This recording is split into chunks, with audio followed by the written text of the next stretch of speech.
Pabor ka ba sa impeachment ng Vice Presidente? Oo, kasi yung tatay niya, pinapahirapan kami, lagi kami nagtatago. Sir, paano po natin mapapaunlad ang ekonomiya ng bansa? I-export natin ang mga korap, garantisadong yayaman agad tayo. Sir, ano pong gagawin niyo kung kayo ang presidente? Aalis agad ako sa pwesto, baka masanay pa akong magnakaw. Sir, paano po natin malulutas ang kahirapan sa Pilipinas? Simpleng-simple lang, gawing bawal ang maging mahirap. Tapusin agad ang problema. Sir, paano po ba magkaroon ng ganyang katawan? Sipag at tiyaga lang sa bisyo. Sir, bakit po wala kayong apat ng ngipin sa harap? Style ko yan, aircon yan ang gilagid ko. Sir, ano po masasabi niyo sa mga nagsasabing addict daw kayo? Inggit lang sila, di nila kaya lifestyle ko. Sir, anong mensahe mo sa mga batang gustong sumubok ng bisyo? Subukan nyo na lang magtinda, at least may tubo. Hindi po ba kayo naiinggit sa mga may kotse? Hindi. Mas mabilis ang takbo ko, lalo na pag may humahabol. Sir, totoo po bang wala talaga kayong kausap kapag high na high kayo? Walang kausap, bakit may sumasagot? Sir, anong paborito mong tunog? Yung click ng lighter, kasi yun lang ang nagsasabi ng go sa akin.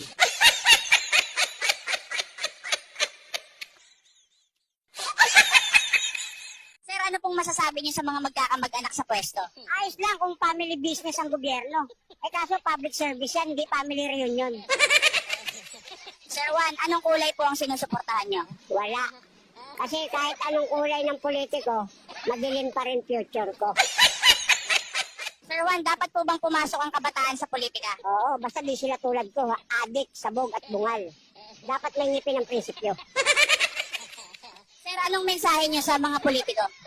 Huwag puro salita, kasi kahit ako, sabog na, napapagod ng makinig.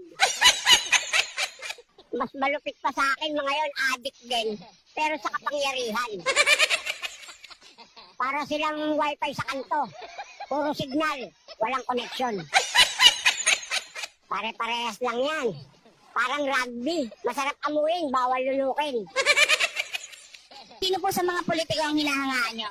Yung marunong mag-magic test, nawawala yung budget, pero ang yaman lumilitaw. Sir Juan, dapat po bang mangutang ang gobyerno? Pwede, pero wag yung tipong apo mo na magbabayad, hindi pa nga pinapanganak. Sir, bumoboto po ba kayo? Oo, pero sinusunod ko lang kung sino gusto ng kapitbahay kong mangkukulam.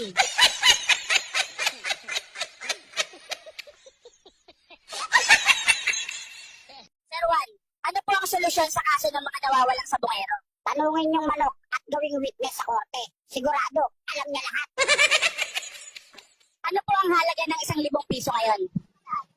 Isang pamilyang busog at isang sabungerong malungkot.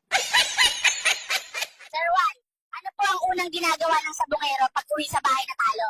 Hahanapin yung pusa. Sa kanya ibubuhos ang galit. Sir Juan, ano po ang madalas na dahilan ng away sa tupada? Hindi yung tayaan. Yung sabi ko na nga ba, doon ako tataya eh. Ano po ang mas masakit? Matalo sa liyamado o matalo sa dehado? Mas masakit yung may nangungutang sa'yo pagkatapos. Bakit po bumabalik pa rin ang mga talunan? Dahil masakit umuwi at aminin sa asawa mo.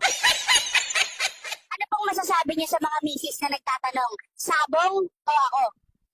Huwag mo sagutin. Mahirap na tanong yan. Ano po ang pinakamahalagang aral na makukuha sa sabong? Kahit gaano kagaling ang manok mo, hawak pa rin ng iba ang pera mo. Ano po ang tawag sa manok na ayaw lumaban? Duwag, pero matalino. Gusto lang manood. Ayaw ng gulo.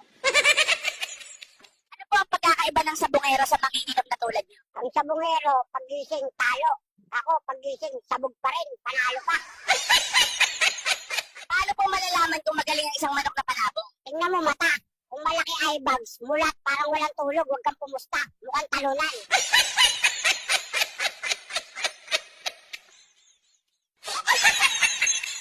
Sir Juan, paano nyo kinakausap ang crush nyo? Tinitigan ko lang. Minsan di rin ako makatiis. Kinakausap ko na sa isip. Number 1, paano maiwasan ang inggit? Isipin mong lahat ng may bago, may utang din.